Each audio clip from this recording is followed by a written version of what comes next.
Trocas de letras para falar. Quem é que nunca escutou uma criança falando errado? O problema é em que idade isso está acontecendo.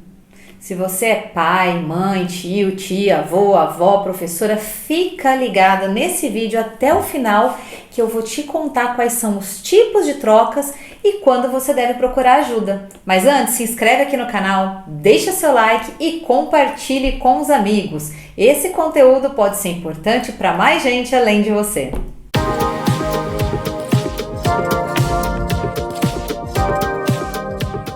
Olá, eu sou a doutora Marília, sendo fonoaudióloga e psicopedagoga, e hoje eu quero conversar com vocês sobre o desenvolvimento da linguagem, que nada mais é do que a fala, a articulação, as trocas que essas crianças podem cometer no momento que estão aprendendo os sons, os fonemas. E por que será que isso acontece?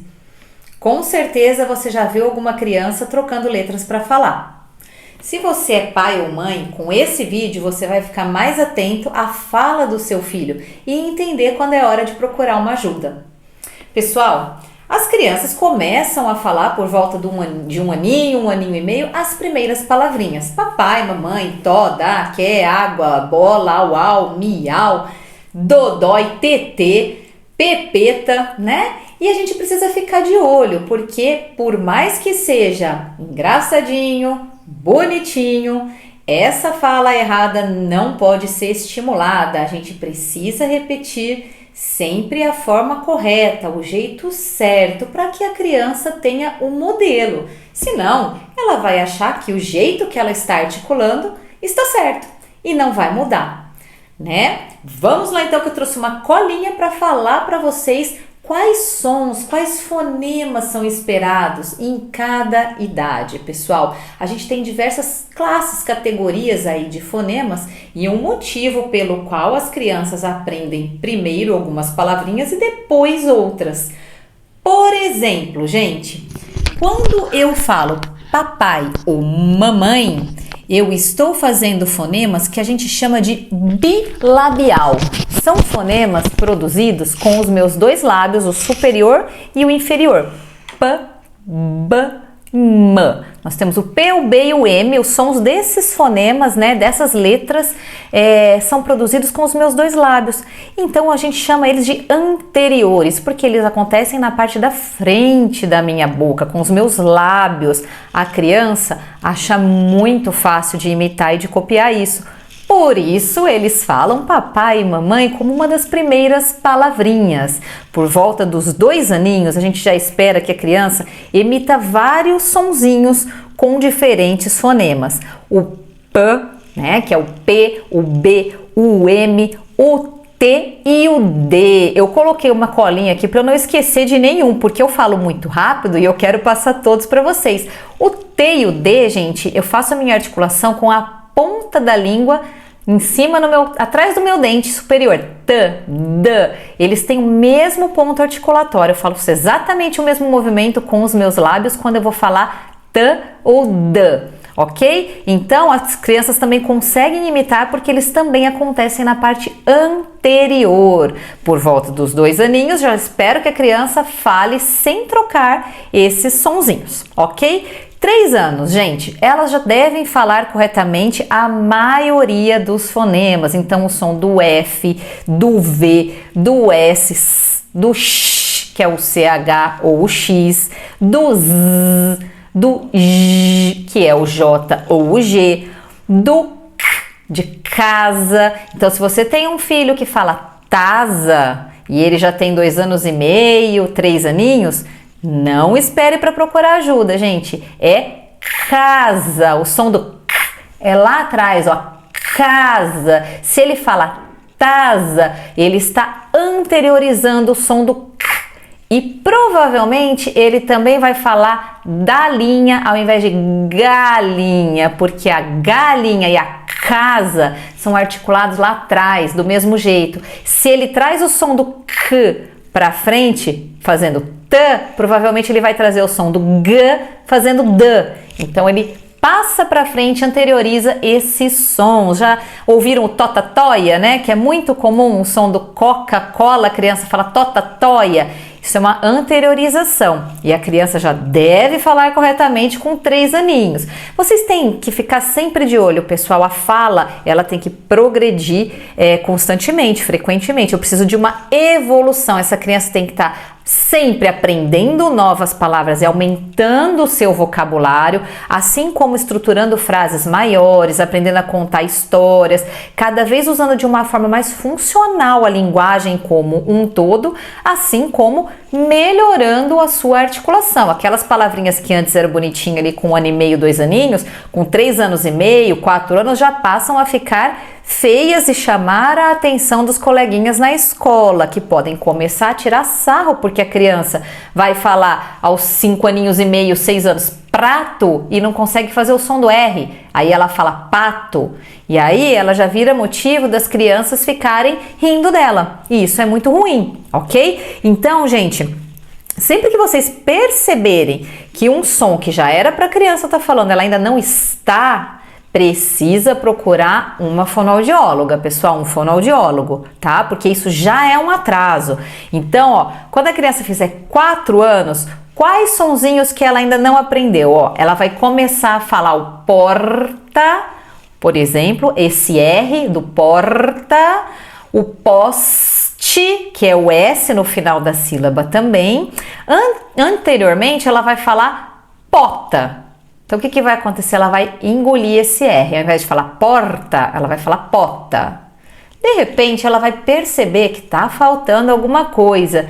E ela vai começar a articular poita. Ela vai colocar o I nesse espacinho, porque ela ainda não consegue fazer o som do R. Então, ela vai falar poita. Até que ela vai aprender o som do R. Porta. Né? Que no interior é porta, na capital é porta, no Rio de Janeiro é porta, né? Cada fonema ele vai variar de acordo com a região de onde a gente está falando, ok? O lhá do palhaço, por volta dos 4 anos a criança precisa articular corretamente o lhá, lhé, li, lhó, lhu. E o carro, esse som do ro, que muitas vezes ela omitia e falava cao até então, ela começa a perceber e a produzir carro. Pessoal, os últimos fonemas que a criança aprende, porque são os mais difíceis, é o R e o L no grupo consonantal. Então, por exemplo, pra, brá, frá, crá, drá, é mais difícil da criança fazer. Para que ela consiga fazer cravo, por exemplo, ela precisa conseguir fazer o R na barrata antes, porque é esse movimento. Rrr.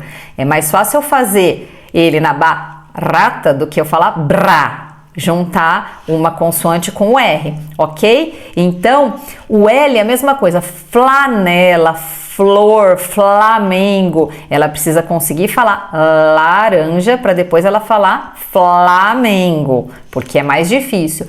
Esses sons, apesar de serem os últimos, a gente tem que estar muito atento, porque as crianças estão entrando no primeiro aninho do ensino fundamental por volta dos 5 anos, 5 anos e meio.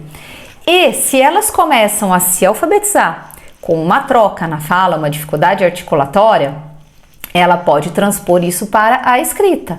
Se ela fala cal, ela não vai perceber que ali tem um R. Se ela fala baço, braço, ela não vai perceber que ali tem um R. E isso pode acabar ocasionando uma dificuldade na aprendizagem também, uma confusão com os sons. Mas, pessoal, a gente não tem apenas trocas na fala, apesar de a gente generalizar e falar tudo, ele troca letras na fala. O falar errado, muitas vezes, ele é uma omissão.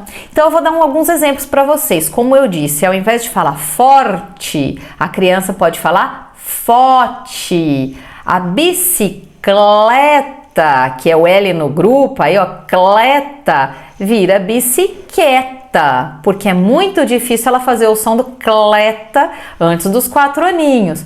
Gostoso, ela vai falar gotoso. Todos esses exemplos que eu tô dando para vocês são as omissões de fonemas.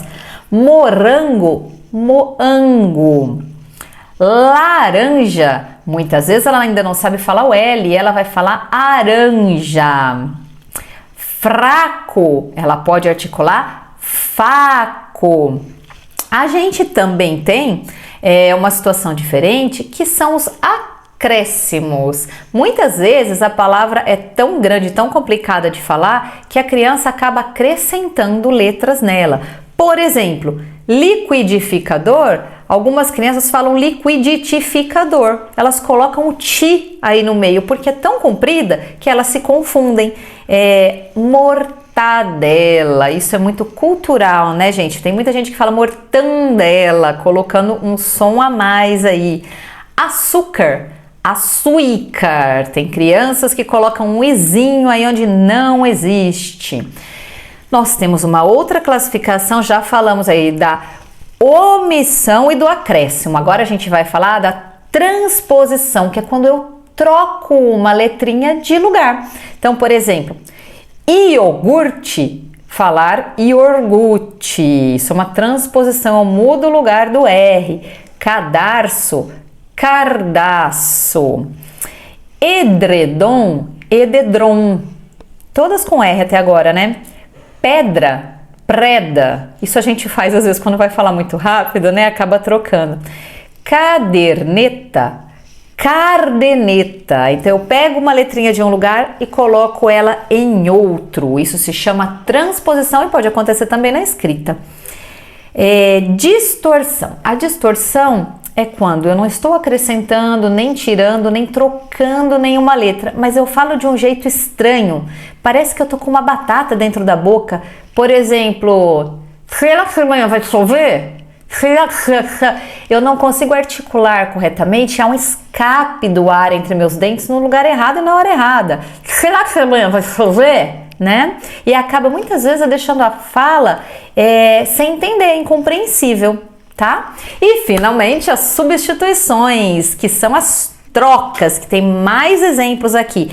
Relógio, relógio. Então eu não vibro o meu som J, porque o som do J, do relógio, J, é produzido no mesmo lugar do som do X. Só que quando eu faço X, eu não ligo o meu motorzinho da garganta, minhas pregas vocais. E as crianças, muitas vezes, muitas das trocas que elas apresentam o PD, o PB, TD, FV, SZ, XJ, KG, que são justamente os motores que elas não ligam. Então eu não sonorizo alguns fonemas. Devem ter vários exemplos aqui. Por exemplo, janela, chanela. Eu troco J pelo X. Dinheiro, tinheiro. Agora deixa eu seguir aqui os exemplos que tem. Por exemplo, xícara, xicalá, né? Trocar o R pelo L. Tesoura, tesoura. Vassoura. Vassoura é uma questão muito cultural. Tem muitas pessoas que acham que vassoura se chama bassoura, né? E as crianças repetem. Cavalo, cafalo, totatóia, capelo, sapéu, gaiafa, pequeca para peteca. Praca para placa, isso é uma questão cultural, e temos inúmeros exemplos de substituição, pessoal.